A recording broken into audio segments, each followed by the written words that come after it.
भारतीय जनता पक्षात जा, नाहीतर मग शिक्षा भोगा. हे भारतीय जनता पार्टीचा इथं गोंदियामध्येच नाही, अख्ख्या देशमध्ये असंच चाललं आहे. नगर परिषदेला आम्ही सर्वात आधी गोंदिया नगर परिषद ही पूर्ण स्वच्छ करायची आहे.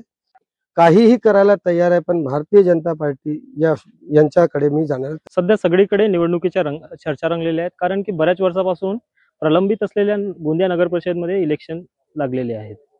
गोंदिया नगर परिषदमध्ये एकूण 22 प्रभाग आहेत आणि 22 प्रभागामधून 44 नगरसेवक इथून निवडून द्यायचे आहेत आणि यावेळेस नगराध्यक्ष सुद्धा थेट जनतेतून इथून निवडून जाणार आहेत.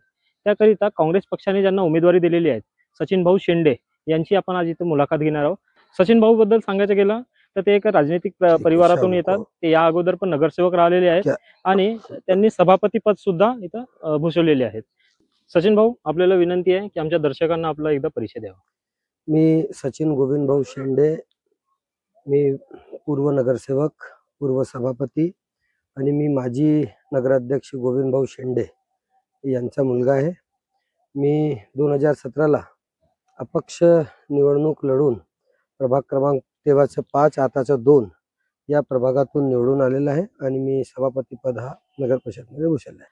सचिन भाऊ, आपल्याला काँग्रेस पार्टीतर्फे तिकीट देण्यात आलेली आहे, त्यावर काय सांगाल?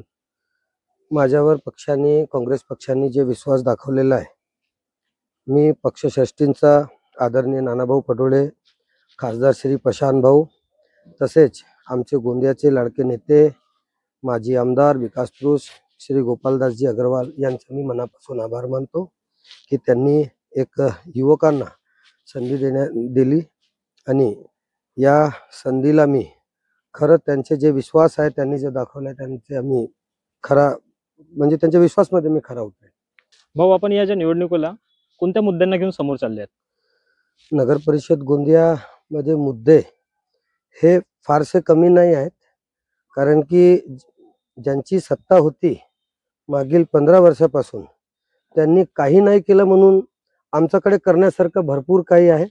आणि नगर परिषदेला आम्ही सर्वात आधी गोंदिया नगर परिषद ही पूर्ण स्वच्छ करायची आहे.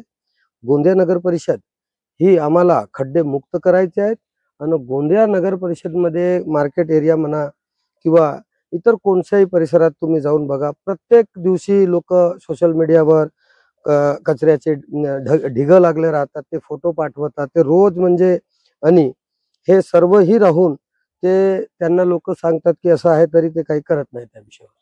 म्हणून आमचं सगळ्यात जास्त महत्वाचा म्हणजे आमचा निर्धारच आहे की आम्हाला पूर्ण गोंदिया शहर हे क्लीन गोंदिया करून द्यायचे. भाऊ, सध्या आपण बघत आहोत शहरामध्ये जिकडे तिकडे मोकाट जनावरं फिरत आहेत, यावर आपलं काय सांगाल? मोकाट जनावरांचा विषय असा आहे, मागच्या 5-10 वर्षापासून गोंदिया नगर परिषद आणि जे सत्ताधारी पक्ष आहे एवढ्या लोकांनी नगर परिषदमध्ये निवेदन दिलं, एवढ्या लोकांनी म्हणजे आपलं जीव गमावलं लोकांनी की कुठेही मोकाट जनावर कुठेही बसतात लोक, काही नगर परिषद त्याच्यामध्ये काही करत नाही.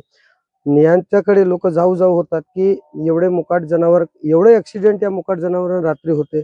शाळेत शिकणारे एवढे मुलं आहेत ते त्यांचे एवढा अपघात झालेला आहे, तरी हे काही ऐकत नाही आणि यांना काही करायचं नाही त्या विषयावर. तर हा आमचा सगळ्यात आधीचा विषय राहील की गोंदियामध्ये जेवढेही मोकाट जनावर आहेत त्या सगळ्यांना आम्हाला मोकाट जनावरांना त्यांची आम्हाला एक व्यवस्था करून दिली आहे. भाऊ, प्रभाग क्रमांक 2 मध्ये जो ऑडिटोरियमचं काम रखडलेलं आहे, यावर आपण काय सांगाल? प्रभाग क्रमांक 2 मध्ये जे आमच्या प्रभागात आम्ही नगरसेवक असताना भारतीय जनता पार्टीची जेव्हा नगर परिषदमध्ये सत्ता होती त्यांना आम्ही निवेदन देऊ थकलो. त्यांच्याकडे एवढा गठ्ठा जमा झालेला आहे आमच्या निवेदनाचा.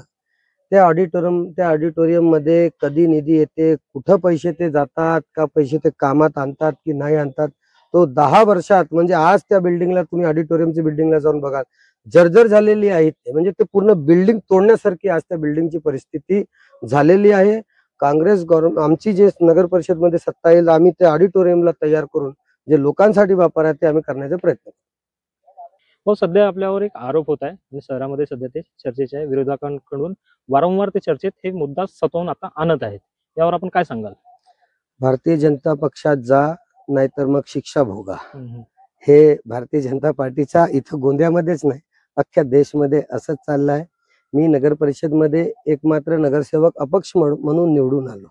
माझा मागे एवढा प्रयत्न केला. मी ज्या गटात होतो, गोंदिया शहर विकास पॅनल आघाडीमध्ये ज्या गटात होतो, त्या गटात यांनी एवढेदा प्रयत्न केले की तो गट फुटल्या पाहिजे, ते नगरसेवक आमच्याकडे आल्या पाहिजे, गोंदियामध्ये एक हाती सत्ता राहिल्या पाहिजे. भारतीय जनता पार्टीचे 16 नगरसेवक जेव्हा होते, तर त्यांना मेजॉरिटी करिता जे नगर परिषद फुलफिल करायची होती, त्यामध्ये त्यांनी फोडाफाडीचे एवढं राजकारण केलं की आम्हाला 2दा-3दा आपला गट वाचवण्यासाठी आम्हाला कोर्टात जावं लागलं आणि शेवटी तरी आम्ही तो गट आपल्याकडे आणला. तर मग त्यांनी हे प्रयत्न केला की आता यांना आपण कसं आपल्या पक्षात आणायचे हे प्रयत्न केला. पण मी काहीही करायला तयार आहे, पण भारतीय जनता पार्टी यांच्याकडे मी जाण्याला तयार नाही. म्हणून मी आज काँग्रेस पक्षाचे, माझे विचार काँग्रेस पक्षाचे आहेत, म्हणून मी काँग्रेस पक्षात आहे. हे आहेत सचिन भाऊ शेंडे. सध्या हे काँग्रेस पक्षातर्फे नगराध्यक्ष पदाकरिता इथं उमेदवारी त्यांनी दाखल केली आहे आणि त्यांनी आपल्याला सविस्तर सांगितले आहे की ते कोणत्या प्रकारे निवडणूक लढवणार आहेत आणि कोणत्या मुद्द्यांना घेऊन ते समोर जाणार आहेत. शहरामध्ये ज्या प्रकारे गंदगी पसरलेली आहे, शहरामध्ये ज्या प्रकारे जनावरं मोकाट फिरत आहेत, त्यांच्याकडे इथं पुरेपूर त्यांच्याकडे प्लान तयार आहे की कोणत्या प्रकारे जर ते नगराध्यक्ष म्हणून निवडून आले तर कोणत्या प्रकारे ते सगळे प्रश्न मार्गी इथं लावणार आहेत. भाऊ, आम्हाला वेळ दिल्याबद्दल आपला फार फार धन्यवाद.